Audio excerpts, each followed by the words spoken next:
So hello friends, आज हम पढ़ेंगे इकोनॉमिक्स क्लास 11th का चैप्टर नंबर 1 इंट्रोडक्शन।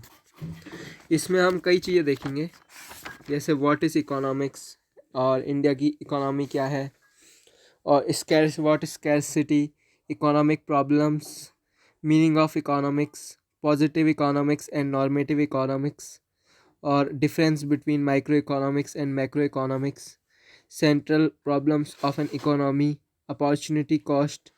और मैं इतनी चीज़ें इस वीडियो में कवर करूँगा। और उसके बाद हम सेकंड पार्ट में देखेंगे पीपीएफ, जिसे कहते हैं प्रोडक्शन पॉसिबिलिटी फ्रंटियर, और पीपीसी प्रोडक्शन पॉसिबिलिटी कर्व, और फिर कुछ प्रैक्टिकल्स। तो सबसे पहले हम बात करते हैं इसके इंट्रोडक्शन के बारे में। तो व्हाट इज़ इकोनॉमी? तो इकोनॉमी एक ऐसा सिस्टम है विच प्रोवाइड्स पीपल, जो पीपल को काम करने का तरीका, काम बताता है, जिससे कि वो अपने लिविंग को इन्हांस कर सकते हैं। क्योंकि जो भी हम काम करते हैं उसका हमें पेमेंट मिलता है, जैसे इंडस्ट्री वर्क, एग्रीकल्चर, ट्रांसपोर्ट में, कम्युनिकेशन में, या बैंकिंग सेक्टर में, जिसमें भी हम वर्क करते हैं उसका हमें मनी मिलता है, जिससे हम अपनी लिविंग को चलाते हैं। ठीक है। तो इकोनॉमिक दो तरह की प्रोसेस होती हैं, एक इकोनॉमिक प्रोसेसेस और एक नॉन इकोनॉमिक प्रोसेसेस। तो यहाँ पे सबसे पहले हम देखेंगे 3 इकोनॉमिक एक्टिविटीज़, जो मेन इकोनॉमिक्स का जो है हमें बताती है। और इसमें सबसे पहली चीज़ आती है प्रोडक्शन, जो एक प्रोड्यूसर करता है। प्रोड्यूसर का मतलब जैसे कोई बिस्किट का प्रोडक्शन कर रहा है, कोई मेडिकल्स का है तो दवाइयों का प्रोडक्शन कर रहा है। और सेकंड चीज़ आती है हमारी कंजम्पशन। कंजम्पशन मतलब जो हम कंज्यूमर करते हैं। वैसे every individual in the world is a consumer, क्योंकि कोई ना कोई किसी चीज़ का कंजम्पशन करता ही है। ठीक है। और थर्ड आती है इन्वेस्टमेंट और कैपिटल फॉर्मेशन। तो ये जब हम प्रोडक्शन करते हैं और फिर उसको मार्केट में लाते हैं अपने प्रोडक्ट को, और फिर लोग उसे कंजम्पशन करते हैं, तो फिर उससे जो होता है कैपिटल का फॉर्मेशन होता है। मतलब आप कैपिटल मतलब हो गया मनी बेसिकली, या इन्वेस्टमेंट लोग करते हैं, जैसे कई चीज़ों में हम इन्वेस्ट करते हैं, जैसे गाड़ी लेने में और जो लैंड लेने में। तो फिर उसके बाद हमारा आता है on the basis of the nature of economic activities. Economics can be broadly classified as दो तरह की economy, market economy and centrally planned economy. तो सबसे पहले मैं आपको बताऊंगा व्हाट इज़ मार्केट इकोनॉमी। तो मार्केट इकोनॉमी बेसिकली वो इकोनॉमी होती है in which the means of production are owned. ठीक है। जिसमें जो प्रोडक्शन है वो ओन किया जाता है, कंट्रोल किया जाता है, और ऑपरेट कौन करता है उसे? Private sector. प्राइवेट सेक्टर का मतलब जैसे कोई भी इंडिविजुअल होगी हमारे बीच में से ही, जैसा अडानी ग्रुप और टाटा ग्रुप, ये सब प्राइवेट सेक्टर्स में है। और इनका जो मेन मैकेनिज्म होता है मार्केट इकोनॉमी का, वो होता है कि उसको क्या बोलते हैं, कैपिटलिस्ट इकोनॉमी भी से कहा जाता है। और इनका मेन मोटिव होता है प्रॉफिट का मोटिव होता है, मतलब प्रॉफिट कमाने का। और इसकी जो फीचर्स होते हैं, जैसे private ownership over means of production, और इसमें इंडिपेंडेंट डिसीजन मेकिंग होता है। जो ओनर होता है वो अपना इंडिपेंडेंट डिसीजन ले सकता है। और इसमें क्या होता है, कई सारे क्योंकि प्रोड्यूसर होते हैं तो कंपटीशन लेवल काफ़ी हाई होता है। और इनका मोटिव जो होता है केवल प्रॉफिट के लिए होता है, ये कंपनियां केवल प्रॉफिट कमाना चाहती हैं। इसमें इंटरफेरेंस, गवर्नमेंट का कोई इंटरफेरेंस नहीं होता है। और प्राइस मैकेनिज्म जो है सारे डिसीजंस को गाइड करता है। उसके बाद अगली चीज़ आती है सेंट्रली प्लान्ड इकोनॉमी। तो what is centrally planned economy? Centrally planned economy refers to an economy in which means of production are owned, जिसमें ये वही चीज़ है, ओन किया जाता है, कंट्रोल किया जाता है। ऑपरेट कौन करता है? लेकिन वहाँ पे प्राइवेट करता है मार्केट में, लेकिन सेंट्रल प्लान में हमारे गवर्नमेंट इसे जो है वो करती है, ओन करती है। इसमें ये लोगों के सेटिस्फेक्शन के लिए होता है, और इसमें कोई प्रॉफिट का मोटिव नहीं होता है। State ownership over means of production, जैसे हर स्टेट की अपनी गवर्नमेंट होती है तो इसका प्रोडक्शन के लिए प्रॉफिट कमाती है। और डिसीजन मेकिंग जो होती है वहाँ पे जो इंडिविजुअल करता है, लेकिन यहाँ पूरी गवर्नमेंट करती है। लेवल ऑफ कंपटीशन काफ़ी कम हो जाता है। सोशल वेलफेयर का मोटिव होता है वहाँ का। जो मार्केट इकोनॉमी का जो मेन मोटिव है वो है प्रॉफिट मेकिंग, लेकिन जो हमारी सेंट्रली प्लान इकोनॉमी का मेन मोटिव है वो है सोशल वेलफेयर मोटिव। और उसका planning mechanism guides all decisions. वहाँ पे जो है अगर आप बात करते हैं मार्केट की, तो price mechanism guide all decisions, और सेंट्रली प्लान इकोनॉमी में जो है प्लानिंग मैकेनिज्म सारी चीज़ को डिसाइड करता है। उसके बाद आता है वाई वी स्टडी इकोनॉमिक्स। ये बहुत इंपॉर्टेंट क्वेश्चन है इस चैप्टर का, कि हम इकोनॉमिक्स क्यों पढ़ते हैं। ठीक है।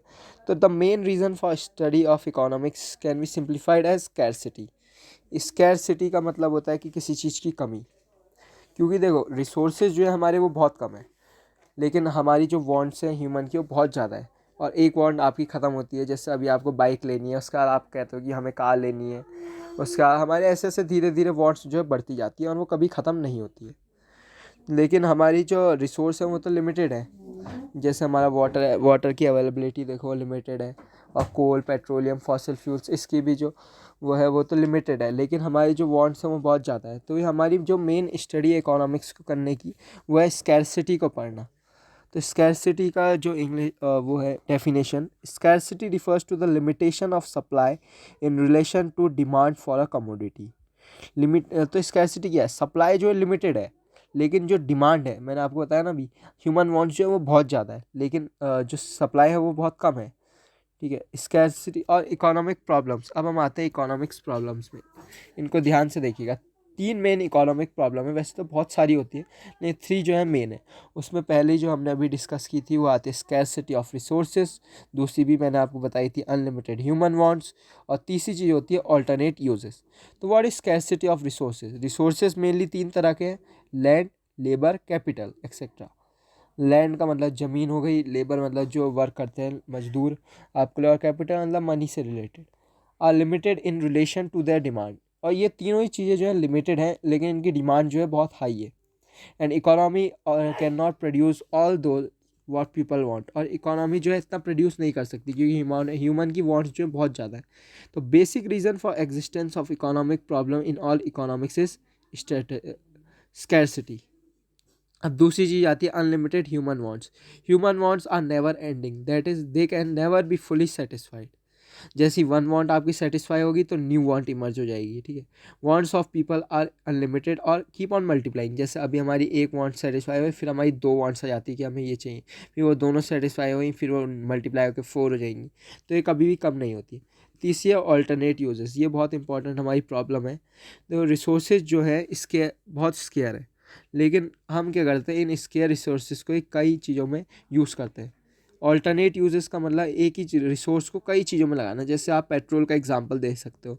पेट्रोल केवल हम अपने घरों में ही व्हीकल्स में यूज़ नहीं कर सकते करते हैं, लेकिन रनिंग मशीन्स जो हैं उसके लिए भी पेट्रोल का यूज़ होता है। जनरेटर्स में भी हम पेट्रोल का यूज़ करते हैं। ठीक है, वैसी इलेक्ट्रिसिटी है, उसको भी हम कई चीज़ों के लिए यूज़ करते हैं। तो ये हमारी ये मेन इकोनॉमिक प्रॉब्लम्स थी।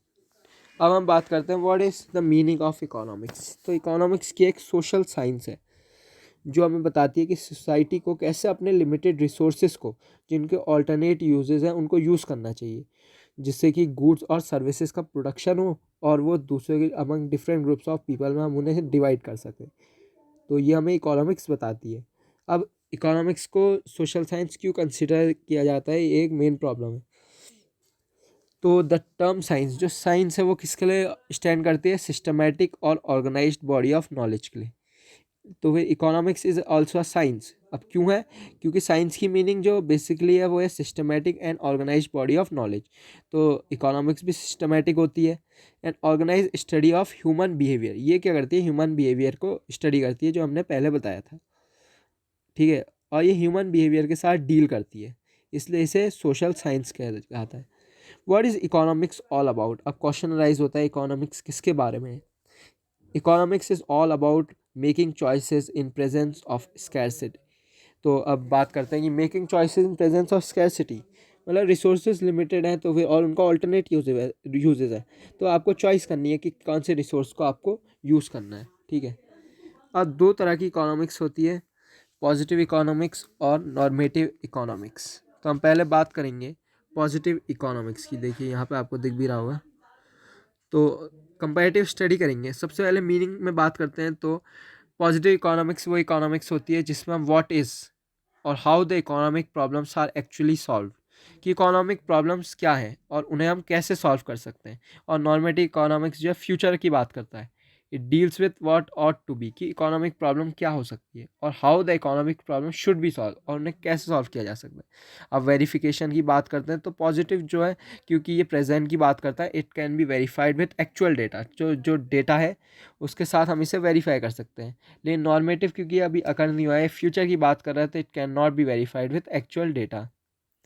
और पर्पस क्या है पॉजिटिव इकोनॉमिक्स का? It aims to make real description of an economic activity, ये रियल डिस्क्रिप्शन बताता है इकोनॉमिक एक्टिविटी का। और ये normative it aims to determine the ideals, ठीक है। ये आइडियल वो फ्यूचर पे, तो ये आइडियल पे बेसिकली फोकस करता है। इकोनॉमिक्स जो पॉजिटिव वाली है वो फैक्ट्स पे बिलीव करती है, और ये सजेस्टिव नहीं है कि आपने कुछ भी सजेशन दे दिया, लेकिन फैक्ट्स जो पास्ट में अकरिंग हुआ है उस समय जो फैक्ट्स मिलते हैं उसके बारे में बात करती है। लेकिन जो नॉर्मेटिव वो इंडिविजुअल ओपिनियन, सबके अपने अपने ओपिनियंस होते हैं, और ये जो है नॉर्मेटिव इकोनॉमिक्स का पार्ट है, और इसलिए सजेस्टिव नहीं होता, क्योंकि किसी का ओपिनियन ट्रू हो सकता है, किसी का फॉल्स हो सकता है। ये पॉजिटिव में फैक्ट्स हैं, इसलिए वो हमेशा ही ट्रू होते हैं, ठीक है। और पॉजिटिव इकोनॉमिक्स न्यूट्रल होती है। अब जैसे हम एग्जांपल में देखेंगे तो prices in India are constantly rising. अभी आप प्राइस प्रेजेंट में देख रहे होंगे कि प्राइस चाहे आप डेयरी प्रोडक्ट्स में देखें या गैस सिलेंडर में देखें, 400 से 800 हुआ, फिर 1000, फिर 1200, तो ये प्राइसेस बढ़ते जा रहे हैं इंडियन इकोनॉमिक्स में, ठीक है। तो फिर अब इंडियन गवर्नमेंट को स्टेप्स लेने चाहिए to control the rising prices, और स्टेप्स ऐसे होने चाहिए कि क्वालिटी जो हो प्रोडक्ट की वो रिड्यूस ना हो। तो ये क्या है, फ्यूचर का है। अभी हमने ये अप्लाई नहीं किया, लेकिन ये हम अप्लाई अब करेंगे, ठीक है। अगली चीज़ आती है हमारी micro economics and macro economics. ये आप देख सकते हैं। माइक्रो इकोनॉमिक्स को हम क्या कहते हैं, प्राइस थ्योरी, क्योंकि ये प्राइस के बारे में बताता है। और मैक्रो इकोनॉमिक्स जो होती है वो है इनकम एंड एम्प्लॉयमेंट थ्योरी, ये हमारी इनकम और एम्प्लॉयमेंट पे बात करता है। तो माइक्रो इकोनॉमिक्स को जो डिस्कवर किया था वो थे Adam Smith. Adam Smith is considered to be the founder of the field of micro economics, जिसमें द टर्म जो माइक्रो है वो ग्रीक वर्ड मैक्रोस से डिस्कवर हुआ है, जिसका मतलब होता है स्मॉल। आपको पता ही होगा माइक्रो मीन स्मॉल। और ये analysis of behaviour and economic actions of small and individual units of the economy, ये छोटे लेवल पर और इंडिविजुअल यूनिट्स को स्टडी करता है। जबकि मैक्रो में क्या होता है, ये भी ग्रीक वर्ड मैक्रोस से डिस्कवर हुआ है, जिसका मीन्स होता है लार्ज, ठीक है। लार्ज होता है। So micro economics deals with overall performance of the economy, या आप कह सकते हैं एग्रीगेट्स ऑफ इकोनॉमी। एग्रीगेट का मतलब होता है it studies the economy as a whole, individual को नहीं, पूरी पॉपुलेशन यूनिवर्स को स्टडी करता है, ठीक है। इसलिए मैक्रो इकोनॉमिक्स को माइक्रो इकोनॉमिक्स से बेटर माना जाता है। अब हम इनकी स्टडी करेंगे कंपैरेटिव वे में, जैसे हमने पॉजिटिव और नॉर्मेटिव की थी। तो सबसे पहले मीनिंग देखेंगे। Micro economics is that part of the economic theory which studies the behaviour of individual units of an economy. मैंने आपको पहले ही बताया था इंडिविजुअल, जैसे आपके घर में 5 पीपल हैं तो इंडिविजुअल को स्टडी करेगा। किसी कंट्री में 29 स्टेट्स है तो एक स्टेट को स्टडी करेगा। While macro economics is that part of the economic theory which studies the behaviour of aggregates of economy as a whole, पूरी इकोनॉमी को स्टडी करेगा, ठीक है। अब इनके टूल्स जो हैं वो है डिमांड और सप्लाई। डिमांड मतलब लोगों की डिमांड होती है कि ये चाहिए वो चाहिए, और सप्लाई मतलब उस डिमांड के उसमें सप्लाई कितनी है। जैसे हमने डिमांड करी कि इतनी कार्स इंडिया को चाहिए किसी कंपनी से, और कंपनी ये देखेगी कि उसकी सप्लाई कितनी है। और मैक्रो इकोनॉमिक्स ने क्या की, aggregate demand and aggregate supply. Micro में तो डिमांड जो है वो किसी इंडिविजुअल की होगी, इंडिविजुअल स्टेट या इंडिविजुअल पर्सन, लेकिन मैक्रो इकोनॉमिक्स में पूरी कंट्री की डिमांड होगी। जैसे पेट्रोलियम है तो वो हम वर्ल्ड से ले रहे हैं, तो उसमें पूरे वो एग्रीगेट हो गई वो डिमांड और एग्रीगेट सप्लाई। और इसके जो एग्जांपल्स आएंगे वो आएंगे नेशनल इनकम और national output. It involves limited degree of aggregation. For example, market demand is derived bye aggregating individual demands of all buyers in a particular market. अब micro economics को हम प्राइस थ्योरी भी कह सकते हैं, क्योंकि ये बेसिकली प्राइस पे जो है फोकस करती है, किसी भी इंडिविजुअल प्रोडक्ट के प्राइस पे और उसके प्रोडक्शन पे, फैक्टर के प्रोडक्शन पे जो फोकस करती है।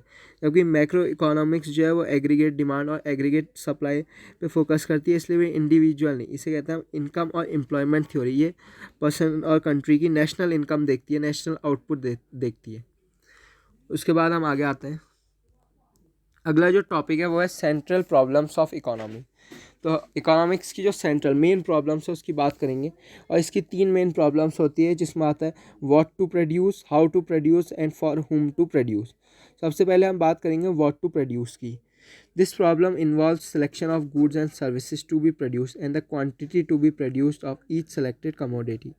तो ये कहता है कमोडिटी का मतलब होता है गुड्स जो प्रोड्यूस करना है, ठीक है, जो प्रोड्यूसर प्रोड्यूस करता है। तो इस प्रॉब्लम में बात करते हैं कि हमें सिलेक्शन करना है गुड्स का और सर्विसेज का, कि हमें क्या चीज़ बनानी चाहिए। सबसे पहले जो बात करी जाएगी वो करी जाएगी कि हम क्या बनाएं कि जिससे हमें प्रॉफिट मिले, और बाज़ार में क्या चीज़ को ज़्यादा किसी की कमी है तो हम क्या बनाएं जो हम उस कमी को हम पूरा कर दें, और कितनी क्वांटिटी में बनाना चाहिए।